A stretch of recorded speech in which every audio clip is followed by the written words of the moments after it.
yaŋŋambye nti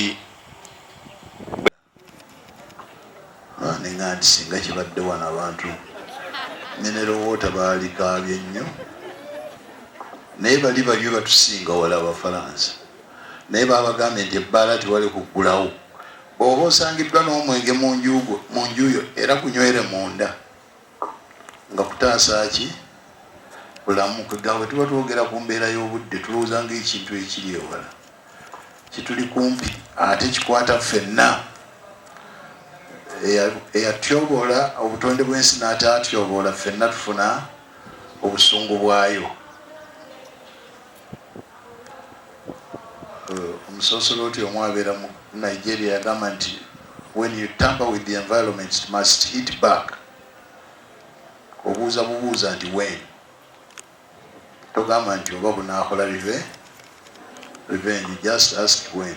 Olindirira bulindirizi kukomyawo ekkonde.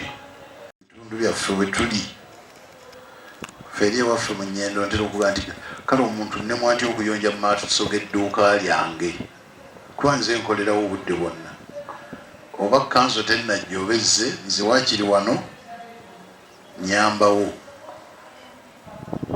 Olumu nali olwaleero nayogera ku kuwanika nali muwanika nga ntera okugula ennyama mu Nnyendo awo omuvubuka ng'alina omudaala nga mugulako ennyama nnyingi kati olumu nalina olukiiko nenkeera nnyo ku makya nensanga ng'awanika gye baleese bagenda bagitambuliza mu bumotoka bwe babawa abaliteeyo kati nemugamba nti ogenda kutema ng'ate wano ebiragala byajjo tonnabyerawo n'obugumba. Omuvubuka yanziramu n'obukambwe nagamba faaza nze siri wa kanso namugamba siriddamu kugulako nnyama nenvuga neŋŋenda era saddamu nga yatemerawo ku mudaala gwe naye ng'alinda kanso eyerewo amagumba gajjo n'ebiragala. Ndowooza tuba tweragajjalidde nnyo kutuuka ku leeva eyo. Akokubiri ndabye omuzadde ng'ajja akutta omwana ku mukono nensanyuka nnyo. Omwami oli ali mu ssaati ya kiragala and a girl ng'olaba omuwala ziiru gy'ayina passion nga katambuza maanyi ekindowoozesa ku kyetulimu ennaku zino. Wiiki eno yokka mu nnaku 2 eziddiringana njaguzza n'abagole ab'emyaka 5 babiri. Omugole omu twamusanze mu kyalo kyengeza engeri yajjuuka asomye essomo gy'ava ekisomesa mpozi tukiyita tutya Kirumba Matale Parish bali eyo bazeeyi mukyala munyiikivu nnyo mu kereziya mukulembeze wa zooni era mwana mukulu yaŋŋamba sala gonna obeerewo ne tunoonya olunaku ku wiikendi nga tetulabika ne tubasa ku Friday ne bakkiriza. Kati eggulo ate mu kereziya mu Kimaanya nabadde n'ekiyegu nga kyamaanyi naye nga nabasuubiza nja kubaawo era neŋŋenda. Omwami George William Semanda ne mukyala we muzzukulu wa Bbanga. Waliwo famire gye tuyita Bbanga ab'enko ne mugimanyi ndoza inginiya Magembo ogimanyi. It's a big family. Era be bamu ku ba landlords abaagaba ettaka ne liyamba kereziya n'okutuuka kaakati. Nti bano benjabulizaako aba 1976 abaagattibwa mu 1976 ba Bishop Ddungu. Nze bwe naavaawo nange waliwo abajagulizi nga bange ogenda naye mu mmisa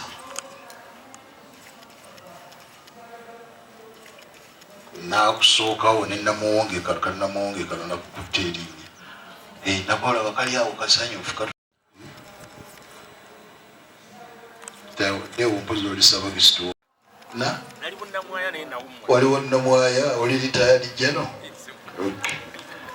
ojja kujja obeera owe Masaka ate kati owesaza kakati ng'olaba nti ekyo sustainability. Omuzadde omu yagambye nti ab'Ekimanya bansanyudde nnyo mutabani we naye yagattiddwa mu mmisa y'emu ey'okwebaza essanyu nnyo olaba nti kakati awo waliwo abasimbe muki kyekyengeza mu kyalo. Omuzadde omuyaga nti ffe ekyatuyambanga kwe kugenda n'etaata ate maaso kwegamba n'abassaako eriiso owasaga ayigiriza ki eyo si succession plan nnungi nungi. Tera okuwulira Ssaabakristo ng'alanga mujje n'abaana bulungi. Mulayini emu nsanyusa olwaleero okulaba Peter Ssemakula n'omukyala awo yasikira mukiibi wa St. Lawrence Schools. Yatambula naye Ssemakula nasooka ddi okumanya waliwo emmotoka eyali etundibwa ate nga waliwo parish eyeetaaga emmotoka ey'amaanyi 4-wheel negenda mu St. Lawrence ogigula. Oyo bwe nasanga okuva olwo ne tufuuka bamukwano. Yatambula naye mu system ndowooza obudde obwo wali procurement officer system. Kati mu famire yo system yo abaana baani abakugoberera. Mr. Lusibansonyiwa okukoonako egeeni wakikola bulungi bawala nga muzeeyi omulaba lwa lumu abawala bali ku front. Succession plan mu bulamu obw'omwoyo obw'ekereziya ate n'obwaffe obw'amaki bw'amaka kuba tulina omulimu gwe tukkiririzaamu tigutuyamba abaana. Akaninga muddugavu nga nti yajjaawo n'afunirawo olusirika ate surprisingly tiyali na mukatoliki. Tumeregera ti wano esibulunga ndi kasitiki Secretary amasaka abanga mu kibuga ate Father John naye ekitanda ky'emmisa. Ebyo bibadde byaffe byakwogerako omuntu ali mu mubiri amanyanga Thomas Aquinas agamba we are an embodied soul. Omwoyo tigulinga mu mubiri ng'oguli mu kkomera naye omwoyo gwe guwa amakulu omubiri. Actually it is the body that is possessed by the soul. Waliwo abalowoozanga boti omwoyo guno gubeera mu mubiri wano nga gulwana nti ntoloka ddi bayitanga prison of the soul. Nedda ate omwoyo gwe guwa omubiri amaanyi. Era bwe nazze nga neefumiitiriza ku vanjiri yaleero erimu emiramu emiyitirivu obungi. Oli eyawaayo akagiraasi k'amazzi nti tikaligwa butaka era ne batulaga mu kusoma erisoose ku lunaku luno mu mwaka gumu bw'oliba okyali ku nsi ojja kuba ofunira omwana wa bulenzi. Kirabika ekitali kya bwa muntu, sina kya bwa muntu bwokka, ekitali kya buntu bulamu. Gamba nti bw'oyagala muzadde wo okukira ye nga tomusa sande. Kirungi okujjukira akagamba ago is comparing, is a comparative, okukira nze. Ekitegeeza nti nze bw'olina okusookerako ebirala nebigoberera. Sooka okugoberera mukunjuzi w'abaana bo nalwo neritambula bulungi n'arrangement y'ebiragiro era bweraga osinza Katonda omu yekka era omwagaliranga dda. Naye Mukama waffe Yesu Kristo yali abifunze era yasooka ekyo. Oyagalanga Omukama Katonda wo n'amagezi go gonna n'amaanyi go gonna n'obulamu bwo. Eryokubiri nalyo lifaananako ng'eri. Kwegamba tayagala tusinze bitaliimu. Mu kifo kye alina okusigala mu nnamba emu. Ama nti ayagala okungoberera akwate, ono akuyise kukwata akwate omusaalaba gwe angoberere. Kama omwoyo w'obulamu ava mu paatu ine mwana gwe tusinzaamu ne paatu ine. Katonda w'ekigere kyaffe era gwe maanyi gaffe era gwe nannyini kusaasira kkiriza obeerayira kwekereziya woowo otwebe tusaba nga situbuusabuusa tubifunire ddala kuwa Kristo Mukama waffe. Kaabirabo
mwega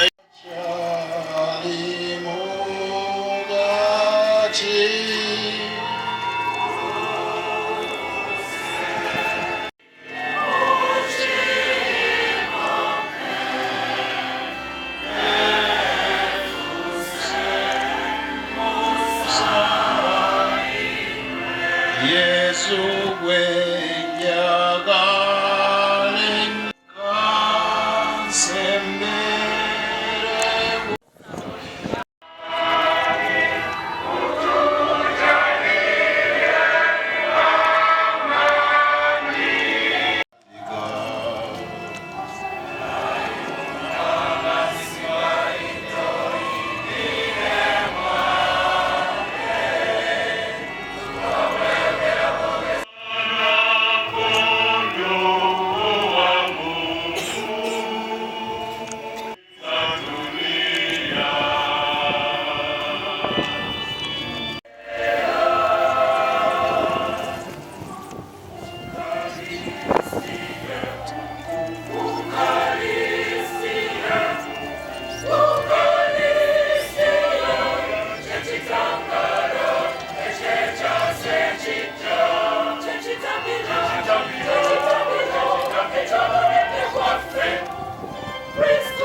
Centenary Bank MD ajja bawulira nti alina abakozi abasukka mu 3,000.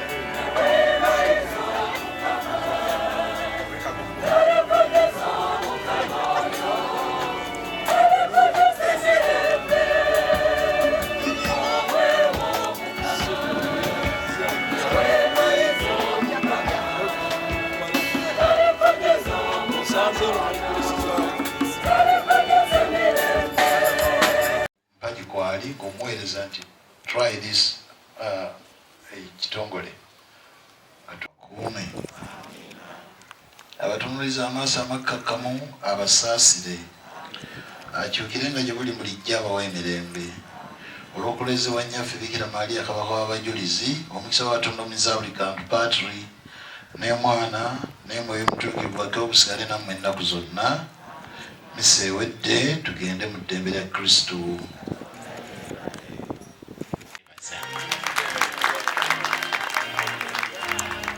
Kino ekifaananyi bwe kivaawo naawe nja kusaba gye tukukuba ekikyo era otubuuze n'omukolo gw'ojja kuzza.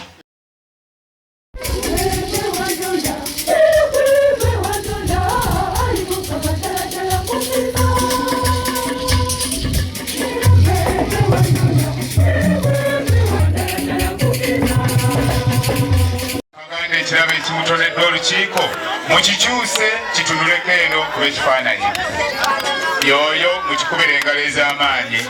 Pastor Coordinator wa Masaka myaka 13 ate ne National Pastor Coordinator National.